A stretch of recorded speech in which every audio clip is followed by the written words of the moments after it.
Hi, welcome back. Today I want to continue talking about Curse of Strahd. In this episode I want to discuss the possibility of a TPK and some tips about how to prepare for it. In episode 11 of my game, there was a real chance of a TPK. Luckily it got resolved without any major casualties in episode 12. You are very welcome to go and watch it. But that was because my players are phenomenal, not because I did something specific. They basically role-played their way out of a TPK. But the possibility is there, and I just wanted to give some tips about how to prepare for it. So first thing I want to convey is that this adventure is not linear. The characters are brought into Barovia. They get some hints and tips about how to approach this dark setting and how to defeat the main villain, which is Strahd, obviously a very powerful vampire. They need to collect some items or maybe recruit some allies, but the entire setting is open. They choose which area to tackle first and which challenge to tackle first, and sometimes they don't know how threatening the challenge is before they actually pursue it. So just to give an example, there are 15 chapters in this module, and roughly each chapter describes an area, and each area is can be as dangerous as deadly to 8th level characters, or just some area that the characters can investigate and there is no threat, they just collect information there. So 15 chapters, and just to prove a point, chapter number 4 is Castle Ravenloft itself. So obviously this is not a linear story in which the characters start with one area, they gain some level and power, and then they are told where to go, which is the next area, probably a tougher area or a more challenging area. This is not the case here. They get to choose where to go, and this poses some interesting questions, because we as DMs, we don't want to railroad our players. That said, we don't want the campaign to end after 5 sessions. For me, for my group, I believe that if the characters died at the 11th episode, it means that we already played something like 24 hours through the story. It would probably be the campaign's end, and I didn't want it to happen, but I didn't also want to fudge the dice and make the players understand that I'm adjusting everything and doing whatever I can to make them succeed and live through a very difficult challenge with maybe they shouldn't have taken this early on. So I didn't want them to feel like there is no challenge. Then again, I didn't want the campaign to end. So what do? So the first tip that I have for you is make sure to read through the entire adventure and make sure to note next to each area, taking into account the challenge in that area, looking at the monster statistics, you're just marking for yourself, is this area lethal to my players or not? Lethal for the characters. Now, I'm not saying to do anything at this point, just make sure that that Castle Ravenloft is deadly for any group, basically. But there are some other areas that are not that deadly, and just by understanding and outlining the setting and understanding where the players can go without killing their characters, 100% chance, you can adjust things and use some techniques that I'll describe later on. But first tip, just read through end to end and mark yourself the deadliest parts of the adventure. When you have that, you can look at your group and the group composition and the group level. It's a very different adventure if you play it with 3 players that 2 of them are rogues and 1 of them is a wizard. If the party, like in my case, is 6 players, it can be very different, a very different experience. 3 players versus 6 players, or let's say that your party has 2 clerics and another party has no clerics. It's a very different game. So take into account the party composition and their abilities as you progress through the story. How much healing spells do they have? Can they effectively fight undead or magical monsters? Can they fight, it's Barovia, it's Ravenloft, so they will probably encounter vampires and werewolves and other fiendish creatures. So can they handle this threat without getting themselves killed very quickly? So once you know each area, how dangerous it is, in general, you can look how dangerous it is to your specific group, taking into account the party composition and their levels. Now, concerning levels, in my opinion, up to level 5, the adventure is very dangerous. Unless you adjust some encounters, the chances of a TPK are very big. Level 5 and beyond, the players get some cool spells, fireball and all kinds of remove curse spells. And if they progressed up till then they probably have some magical items and a better understanding of the setting. They will be better prepared for whatever challenge they face. But up to level 5, they are fragile. So you need to take this into account as they explore Barovia.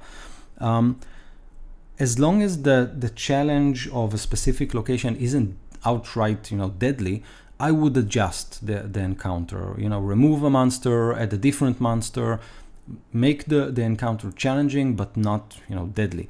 The way I do it is I simply look at the monster statistics, and I'm trying to figure out if on an average roll, does this monster have the ability to drop one of the characters? If this is the case, then it's probably a very difficult challenge for them. If it's not the case, then roll with it and see what happens. It's a very different encounter if one of the monsters is able to just drop a character per round. So bear that in mind. So once you have a better understanding of the encounters, of the players' characters, abilities, and spells and defenses, and you have a better understanding of how you want to adjust the encounter, if at all, to make the game challenging but not deadly. The other thing that you can do to make sure that the players are very aware that they are about to enter some place or area that is way above their level is a simple technique called foreshadowing. It's basically giving them in-play hints about this location that they are about to visit. For example, I think in the last episode of the DM Curse of Strahd prep time, I discussed the windmill and how I approached that specific area. So foreshadowing is maybe that the players decide to visit the windmill and investigate what happens there. You can have them meet an NPC. And maybe this NPC has some information about the windmill. Maybe this NPC can relate some old legend that this place is haunted, and he had a cousin who went to investigate it and never got back, and all this NPC giving information and making sure that the players understand that this area is dangerous, it's haunted, maybe someone saw a ghost there, and when you give this information, players already start to think, wait, can we let's say that we do meet a ghost, can we defeat it? Do we have the necessary weapons or magic? So while NPCs can give some information, make it mysterious, make it interesting, you can also convey some small details to allow the players understand that this area might be left to some other time where they have more experience, they gain some level, etc. So foreshadowing can be done with NPCs. You can also do it by dropping pieces of information along the way. So for example, let's say the characters visit Barovia, the village Barovia. They talk to NPCs, and maybe I think there is a store there, a general store that they can come and visit. And maybe they see this old shield on the wall, and they ask the merchant there, what can you tell us about this shield? Or maybe they want to buy it, and then along the way he can relate a story that is about the old bone grinder. Yes, this shield was the property of this great hero who killed a lot of vampires. He went there. He told me that he heard stories about a ghost in the windmill. He went to defeat it, and all we found is his shield lying around in the mud just outside the windmill. So you can relate all kinds of information just by introducing bits of information into the story without the players actually visiting the location. So they can think to themselves, okay, this great hero went to the windmill and never got back, so maybe we should think again if we want to do this or not. So foreshadowing is a very good technique. You can also use foreshadowing special effects. So I really like to use the weather as a hint of what's to come. So if the players go and visit this ruin that I don't really think they should enter, I can describe how the forest around the ruin is dead silent, and above the ruin they see black clouds and the occasional green lightning hitting the mansion's top tower. Some rocks explode, and a cloud of bats just disperse into the darkness. I can give all those hints to make them understand that this place is dangerous. Maybe they should reconsider. After adjusting the encounter and giving them hints with NPCs or any other foreshadowing technique, if given all that they decide that they want to explore that ruin that is way above their level, you can do two things. One, you can play by the book, let the dice fall as they are, and hope for the best for the players. If they find themselves an hour into the session in a very bad situation, well, they need to figure it out and think creatively how to avoid being wiped out. And this is exactly what happened to my group on session 11. But if you did your homework and you followed my tips, then you probably are already aware of the fact that a TPK is imminent. So what you can prepare is a plan B. Now, I don't really like to use this plan B because it makes the players understand that you are moving parts behind the scene and making the encounter easier for them. But it's you're better off with a plan B than without, because if things go really bad, not because of some bad decision from the players, but because they rolled really bad or the monster rolled really good, so you want to give them the ability to sidestep the danger and maybe come back fighting another day. So do prepare a plan B, and a plan B can be a very logical explanation to why the monsters won't kill the party. Maybe they will take them as prisoners. Maybe they will give them a quest to fulfill and bind them with some, a geese spell or something like that, just to make sure that they actually do whatever is asked for them.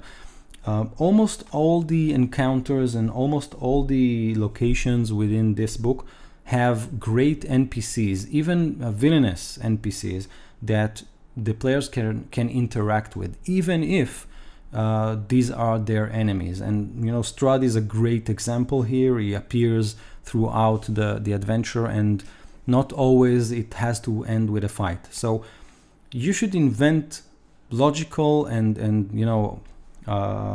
appropriate reasons for the villainous NPCs or the monsters to keep the players alive. And again, if you use it once, after 30 hours of play into the campaign, you suddenly have to use this card once, then it's great. You should also make sure that the players understand that this is it. this was their one getaway ticket from jail, and you won't fudge the dice anymore, and you won't invent other getaways. Otherwise the game stops being interesting and challenging, and it should be, because this is a very challenging adventure. So you read all the book, you noted to yourself what areas are very dangerous and what areas just need some adjustment to make sure that the party isn't wiped out. You looked at the party composition and their abilities. You looked at the level progression. This is also a very important thing to keep in mind. You used foreshadowing to warn them if they're about to enter this very, very dangerous location. And you also prepared some plan Bs in case they do enter this very dangerous location, make a mess out of it. Then you might want to have them to hand them this getaway card so they can go back and continue the story. So if you did all that, then you are prepared for the TPK. If a TPK happens after you did all this, then it wasn't your fault, right? And sometimes it's also a great experience to go down fighting, and maybe this is the great memory that your players will have from this model. 30 hours into the campaign, we fought this vampire, but we all died, and many did in this specific campaign. So maybe this is the great memory they'll have, or because you prepared for it, you have this getaway card, but for the next time you can tell them, listen, this is the last time I'm going to do this.